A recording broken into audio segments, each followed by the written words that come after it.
Welcome back to my channel, The Money Decisions Show, where we talk about how life decisions usually are followed up by a money decision. So please take a moment to share this particular video out because we have some great things we're going to talk about. Subscribe and remember to hit the notification bell as well so that you can be updated whenever I upload a new video. So today we are going to talk about equal pay day. And really what we're highlighting is the fact that women experience unequal pay to non-Hispanic white males. I'll take you through a few facts and then we can talk about, hopefully, some solutions. Well, at the beginning of this year, we acknowledged our first equal pay day, and that was on March 31st, 2020. That was the date where all women are considered to have equal pay to non-Hispanic white men, compared to December 31st, 2019.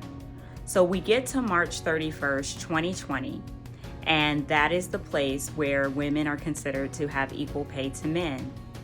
What it really equates to is that all women experience 82 cents on the dollar in terms of their pay compared to non-Hispanic white men.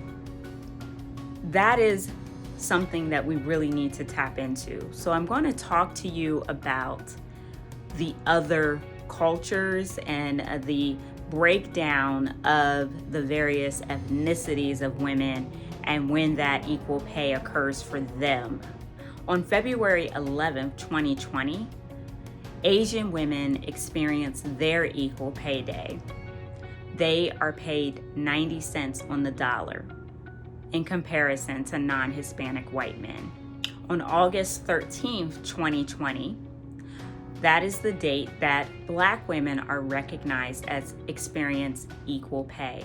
That's 8 months into 2020 before a Black woman experiences equal pay in comparison to the December 31st, 2019 pay of a non-Hispanic white male. That number is now at approximately 62 cents on the dollar. On October 1st, Native women will experience equal pay to the December 31st, 2019 salary of non-Hispanic white men. And that number is 57 cents on the dollar. And lastly, October 29th is when Hispanic women will experience their equal pay day, and that number is 53 cents on the dollar. So as you can see, it takes quite a few months before Black women, Asian women, Hispanic women, Native women, and all women experience equal pay. This affects the finances of many of my clients. I work with women professionals, I work with STEM professionals, I work with single women, single STEM women, single STEM men, and as well as families. And so this not only affects women as a whole, but it affects the family, it affects men as well. So we're all affected by the fact that there is unequal pay. One of the other things that I see is the wealth gap, and equal pay or unequal pay truly affects the wealth gap in that it creates this gap in terms of the ability to build up one's net worth, to make it a positive net worth. Fast Company has an article that was written, I believe in 2019, where they were stating that over a 35-year period, the net worth of Black families went down as opposed to the net worth of white families. And so I'm not going to cover every aspect of that and why that's occurring because it's due to systemic racism, there's discrimination, there's a lot of factors that play into that. What I want to talk about is what can we do? What can I always like to talk about, well, what can we control? What is it? There's a lot of factors, the system, institutions, but then there are things that we can hopefully control. In 2019, I did a video with Brenda Cunningham, and she helps people really create their best life in terms of their career. And we actually had a discussion about negotiating one's salary, and typically women don't do that. So that is one thing, is to really start to look at your salary and make sure that you're educated on that. And obviously, if you're a white male, white woman, anybody that's out there, if you know that you're making more than your counterpart, black woman, black male, native woman, Hispanic woman, then it is really important to share what you're getting paid. And, that allyship, I think, is really important. And that information, that intel, helps other women to begin to feel empowered to negotiate and bring all that to the negotiating table. So I put a link in the video description so that you can watch that interview. I think it was a really good interview, and we might do an update as well. But for now, that's what I have out there. The other thing that it affects, like I said, is your wealth. So the wealth is measured by your net worth. And I do believe there's other factors to wealth, like health and well-being and all of those wonderful things, but we're going to just talk about the numbers. So net worth is assets minus liabilities. So one's net worth is super important to measure. It's important to look at your assets. It's important to make sure that you are saving, that you have your rainy day fund, but you also have funds to help you do things in the next 5 to 10 years. You have funds that'll help you 15 years plus. That would be your retirement funds.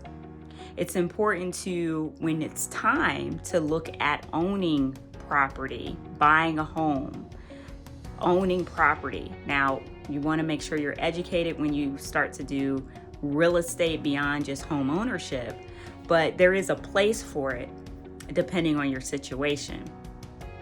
So assets are just tangible, or it could be accounts, but it's money that is working for you. It's growing. It's the positive side of your net worth. We need to begin to reduce liabilities. So liabilities are credit card debt. Credit card debt is super important to begin to reduce that. And I do have a video I'll put in the description that you can look at in terms of strategies to be able to lower your credit card debt, the avalanche method versus the snowball method. Another thing to consider when you're talking about liabilities is student loan debt. Black women actually have the most student loan debt of any group. So it's really important to look at strategies for handling that and making sure that you're making the right decisions for reducing that, or if there's a strategy for forgiveness that you're putting in place, making sure that you are taking advantage of that. The other factors I would say that would impede wealth is that, especially with Black communities, other communities as well, if we're going to just kind of cover people of color in general, would be the fact that many times we are helping out family members.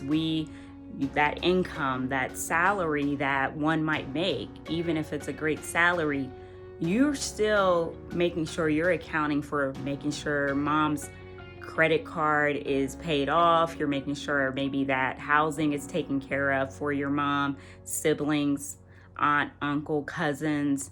You might even be one that is sending money so that they can have a cell phone. Just all these different basic necessities that you're helping out with. And that does not go unnoticed. But it does also affect your net worth if you're not accounting for it properly and really paying attention to it. So today I really wanted to just bring to light that there are some factors that are in play that if you're feeling like, man, I feel like I'm doing what I can do, I got a good job, I'm working through all of this, and it still feels like maybe I'm not making it. It's just a matter of learning what the issues are.